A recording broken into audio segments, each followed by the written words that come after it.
Selamat pagi semuanya. Saya Maria Liviani Zelita, mahasiswi Stipa Santo Sirilus Ruteng.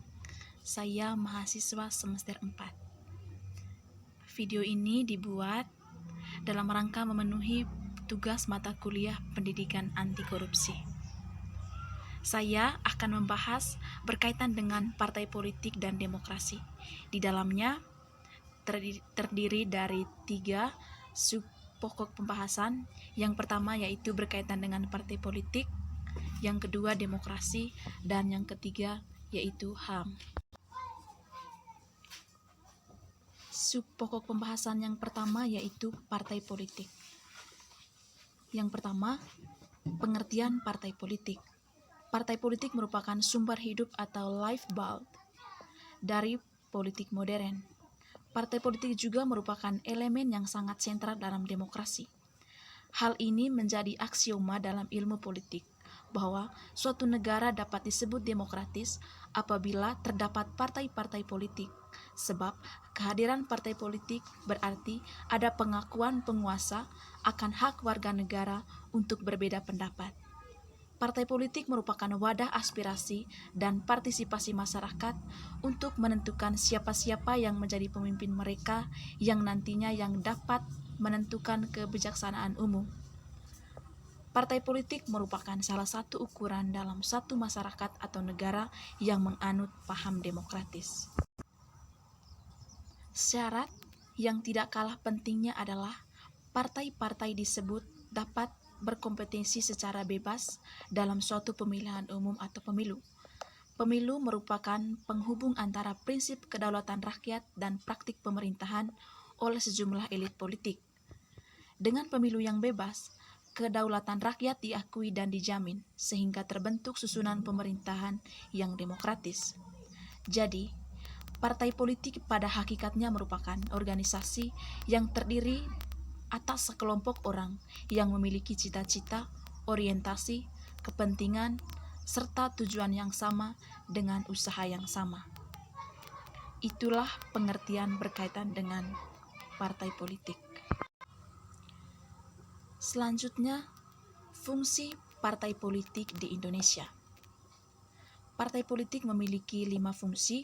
Yang pertama, sebagai sarana pendidikan politik bagi anggota dan masyarakat luas agar menjadi warga negara Republik Indonesia yang sadar akan hak dan kewajibannya dalam hidup bermasyarakat, berbangsa, dan bernegara. Yang kedua, sebagai sarana penciptaan iklim yang kondusif bagi persatuan dan kesatuan bangsa Indonesia untuk kesejahteraan masyarakat. Yang ketiga, sebagai sarana penyerap, penghimpun, dan penyalur. Fungsi yang ketiga yaitu sebagai sarana penyerap, penghimpun, dan penyalur aspirasi politik masyarakat dalam merumuskan dan menetapkan kebijaksanaan negara. Yang keempat, sebagai sarana partisipasi politik warga negara Indonesia. Yang kelima, sebagai sarana rekrutmen politik dalam proses pengisian jabatan politik melalui mekanisme demokrasi dengan memperhatikan kesetaraan dan keadilan gender. Itulah fungsi partai politik di Indonesia.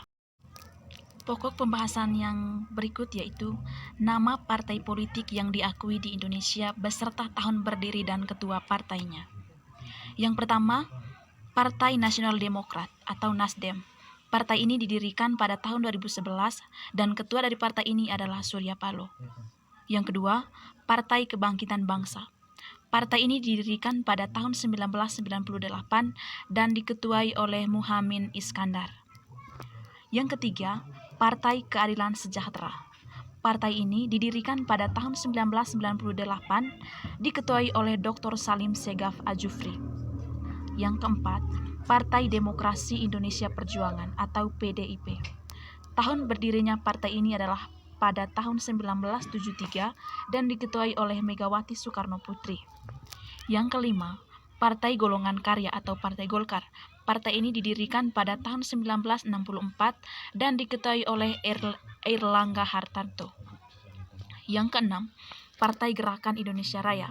Partai ini didirikan pada tahun 2008 dan diketuai oleh Prabowo Subianto. Yang ketujuh, Partai Demokrat. Partai ini didirikan pada tahun 2001 dan diketuai oleh Agus Harimurti Yudhoyono. Yang kesembilan, Partai Amanat Nasional atau Partai PAN. Partai ini didirikan pada tahun 1998 dan diketuai oleh Zulkifli Hasan. Yang ke-10, Partai Gerakan Perubahan Indonesia. Partai ini didirikan pada tahun 2015 dan diketuai oleh Ahmad Rida Sabana. Yang ke-11, Partai Persatuan Indonesia atau Perindo. Partai ini didirikan pada tahun 2015 dan diketuai oleh Heri Tanuriza Bojo. Yang ke-12, Partai Persatuan Pembangunan atau PPP.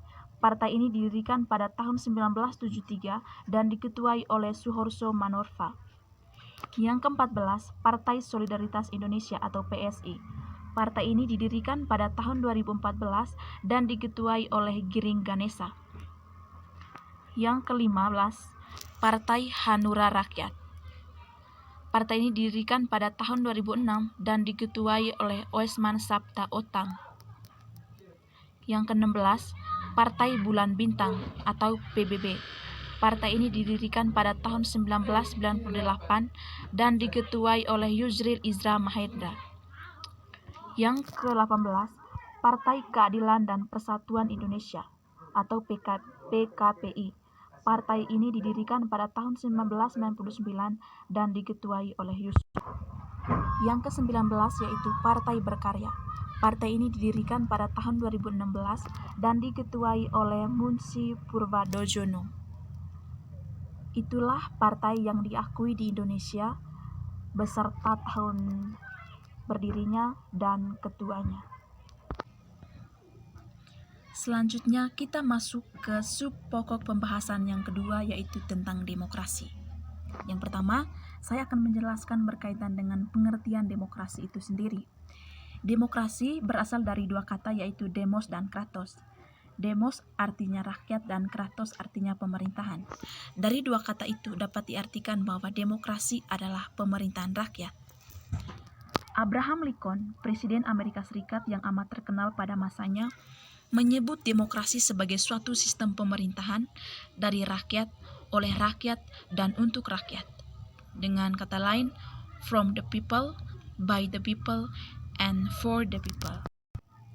Selain itu, Diamond, List, dan Lipset mendefinisikan demokrasi sebagai suatu sistem pemerintahan yang memenuhi syarat pokok, kompetisi yang sungguh-sungguh dan meluas di antara individu-individu dan kelompok-kelompok organisasi, terutama partai politik, untuk memperebutkan jabatan-jabatan pemerintahan yang memiliki kekuasaan efektif pada jangka waktu yang reguler dan tidak melibatkan penggunaan daya paksa. Partisipasi politik yang melibatkan sebanyak mungkin warga negara dalam pemilihan pemimpin atau kebijakan, paling tidak melalui pemilu yang diselenggarakan secara reguler dan adil. Selanjutnya, Joseph Schumpeter mengartikan demokrasi sebagai suatu sistem dalam hal para individu dalam keputusan-keputusan politik berusaha mencari kekuasaan dengan memutuskan cara-cara melalui perjuangan yang kompetitif untuk mendapatkan suara rakyat. Itulah pengertian tentang demokrasi.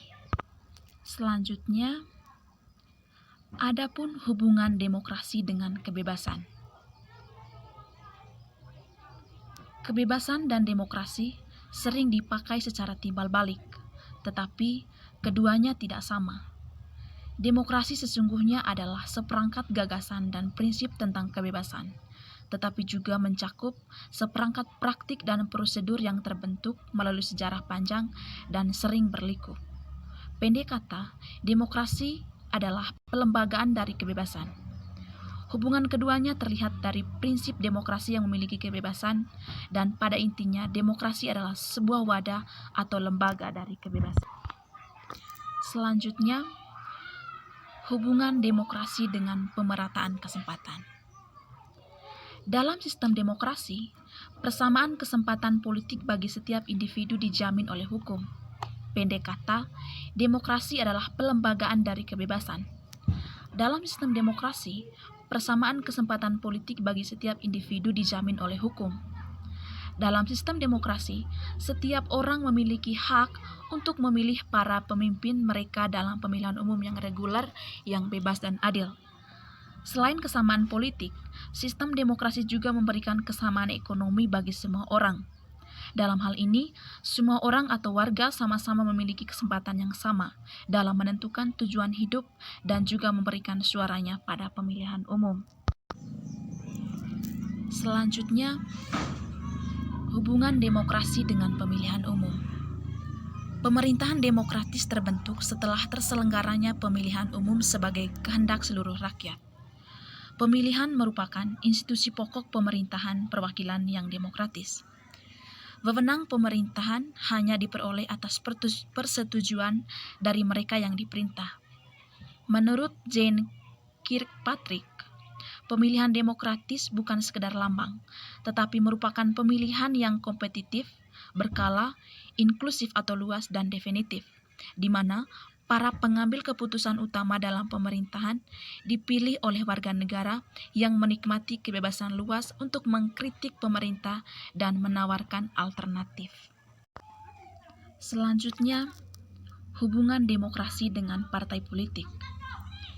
Kehadiran partai politik adalah wajib dalam pemerintahan yang demokratis. Pemilihan umum harus terbuka bagi kompetisi yang bebas.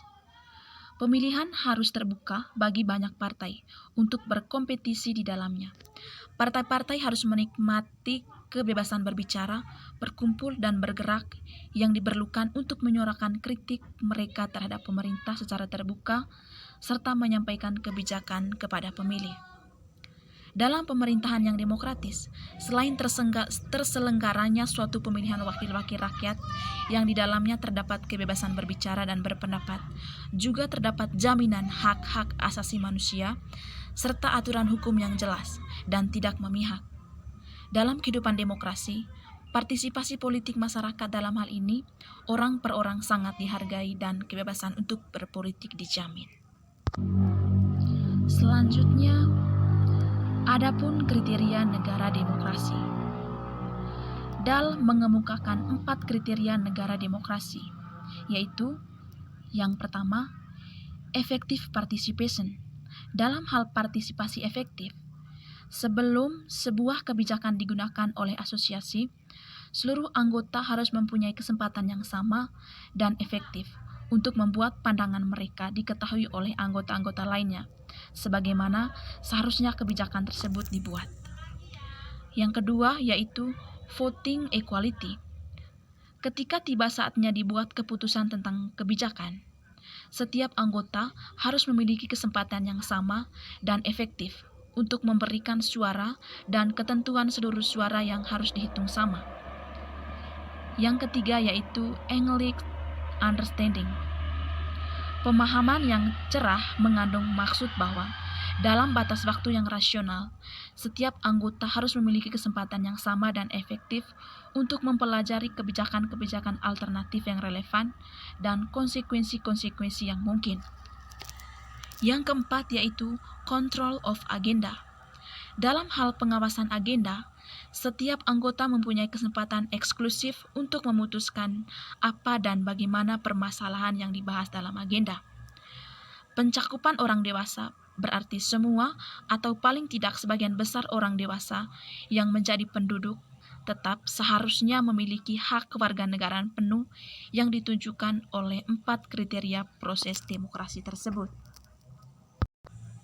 Selanjutnya, adapun kriteria negara pemerintahan demokrasi modern.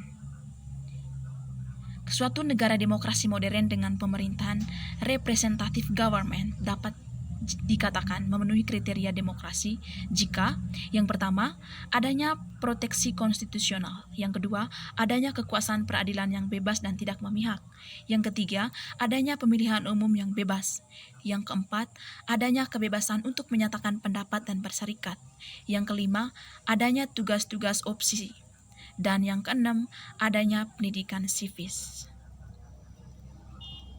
Itulah penjelasan berkaitan dengan demokrasi di Indonesia.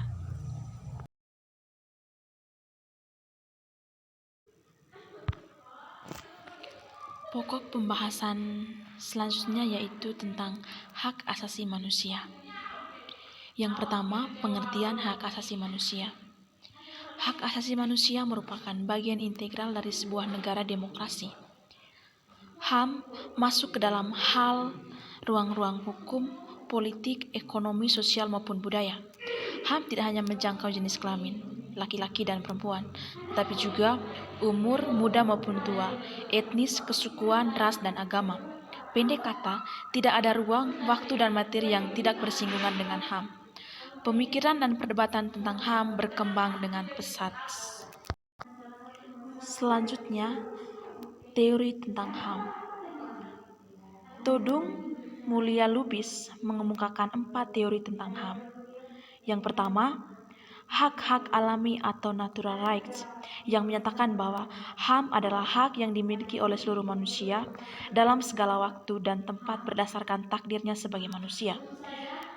Teori yang kedua yaitu teori positivistik, yang memandang bahwa hak harus tertuang dalam hukum yang real, sebab hak dipandang sebagai hak jika ada jaminan konstitusi. Teori yang ketiga yaitu teori relativis kultural, yang merupakan bentuk antitesis dari teori hak-hak alami. Teori ini berpandangan bahwa menganggap hak bersifat universal merupakan pelanggaran satu dimensi kultural terhadap dimensi kultural yang lain. Teori ini memandang bahwa manusia berada dalam interaksi sosial dan kultural serta perbedaan tradisi, budaya, dan peradaban, berisikan cara pandang kemanusiaan yang berbeda. Teori yang keempat yaitu teori doktrin Marxis. Teori ini menolak teori-teori hak-hak alami, karena negara atau kolektivitas merupakan sumber galian dari seluruh hak. Hak-hak mendapat pengakuan sebagai hak individual apabila telah memperoleh pengakuan dari negara atau kolektivitas. Itulah 4 teori tentang hak asasi manusia. Selanjutnya yaitu sejarah pertimbangan atau munculnya konsep HAM dari generasi pertama sampai keempat. HAM memiliki sejarah yang cukup panjang. Kelahiran HAM dapat diruntut dari lahirnya Piagam Magna Carta pada tahun 1215 di Inggris. Magna Carta berisi suatu pengakuan akan adanya pembatasan kekuasaan absolut raja dan segala kekuasaannya harus dipertanggungjawabkan di hadapan hukum. Pembatasan kekuasaan raja ini didorong oleh adanya tradisi perlawanan baron atau bangsawan kepada raja. Secara lengkap, Magna Carta mengatur tentang yang pertama, kekuasaan raja harus dibatasi. Yang kedua, HAM lebih penting daripada kedaulatan raja. Dan yang ketiga yaitu, tidak seorang pun warga negara yang merdeka dapat ditahan atau dirampas kekayaannya, diperkosa, diasingkan, atau dengan cara apapun haknya diperkosa, kecuali berdasarkan kepentingan umum. Perlawanan rakyat Inggris dalam memperjuangkan hak-hak mereka membawa dampak di negara-negara jajahan Inggris, yaitu di Prancis dan Amerika. Selanjutnya, hak-hak ekonomi menurut HAM generasi kedua.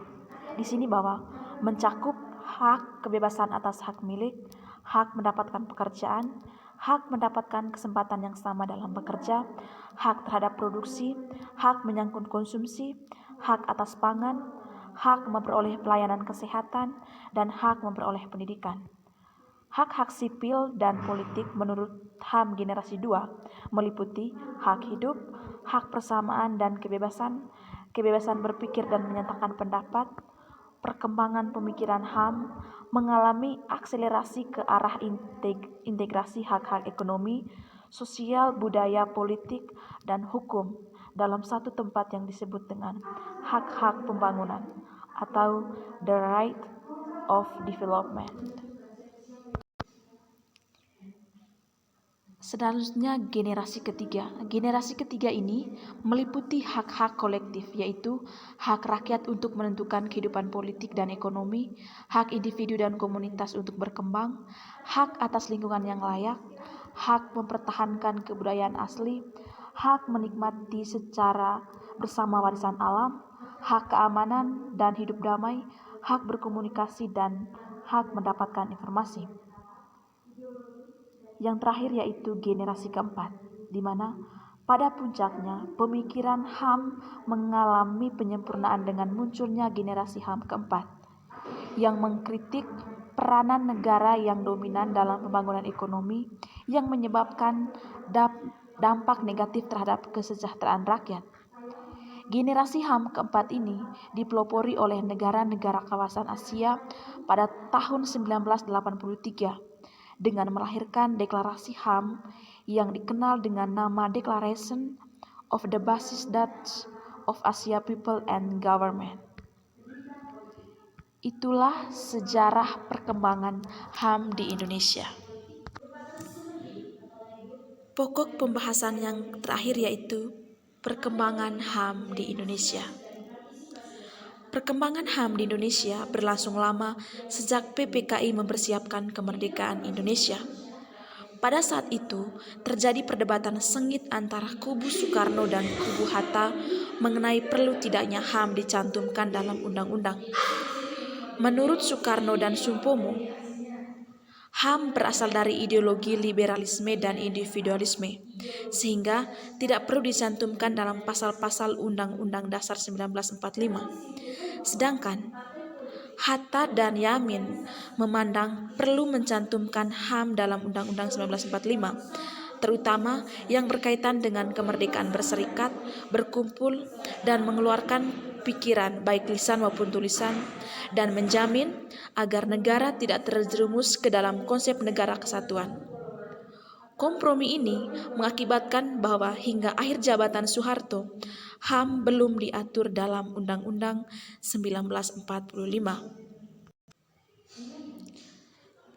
Selanjutnya, pada masa reformasi awal, HAM diatur secara lengkap dalam TAP MPR nomor 17 tahun 1998. Pandangan hidup dan kepribadian bangsa Indonesia menempatkan manusia pada keluhuran harkat dan martabat makhluk Tuhan yang Maha Esa dengan kesadaran mengemban kodratnya sebagai makhluk pribadi dan makhluk sosial tentang hak asasi manusia. Bangsa Indonesia menjunjung tinggi dan menerapkan HAM sesuai dengan Pancasila sebagai pandangan hidup. Dalam TAP MPR tersebut, HAM diartikan sebagai hak dasar yang melekat pada diri manusia, yang sifatnya kodrati dan universal, sebagai karunia Tuhan yang Maha Esa dan berfungsi untuk menjamin kelangsungan hidup, kemerdekaan, perkembangan manusia dan masyarakat, yang tidak boleh diabaikan, dirampas, atau digugat oleh siapapun. Sesuai falsafah Pancasila, selain diatur tentang hak, juga ditentukan tentang kewajiban. Dalam pasal 34 TAP MPR disebutkan bahwa setiap orang wajib menghormati orang lain dalam tertib kehidupan bermasyarakat, berbangsa, dan bernegara. Tahun 1999, DPR bersama Presiden telah menetapkan Undang-Undang HAM, yaitu Undang-Undang Nomor 39 Tahun 1999. Undang-undang tersebut mengatur HAM secara lengkap dalam 106 pasal.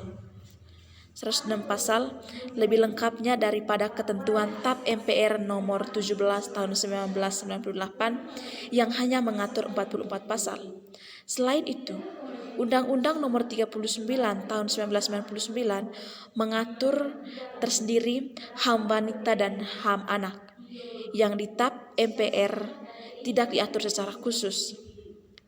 Adanya Komisi Nasional HAM yang secara khusus diatur dalam undang-undang tersebut merupakan bukti keseriusan pemerintah dalam menjamin dan menegakkan HAM. Sobat-sobat yang budiman, itulah penjelasan berkaitan dengan perkembangan HAM di Indonesia. Sobat-sobat yang budiman, itulah penjelasan berkaitan dengan demokrasi dan partai politik, di mana yang di dalamnya tadi itu berkaitan dengan partai politik, demokrasi, dan HAM. Semoga materi ini dapat menambah wawasan sobat-sobat sekalian. Jangan lupa like, comment, dan subscribe my YouTube channel. Oke, bye bye. Thank you.